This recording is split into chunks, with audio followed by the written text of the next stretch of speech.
So there are 3 different pull switches, and in this video, I'll quickly go through each one of them to help you select a proper fan pull switch. The first one is called a fan light switch. It typically only has 2 wires and the wiring looks something like this. This one only controls the on and off of the light itself in the light fixture. The second one is called a 3-way fan light switch. This one has 3 wires, 1 black, 1 red, and a blue. This is to control the 2 different set of lights in your fan assembly. And the third one is called a dual capacitor 4-position fan switch. This one is used to control the different speeds of your fan.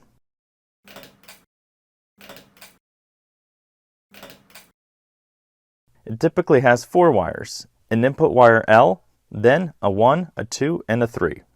If you want to see how I installed one of these, check out this video next.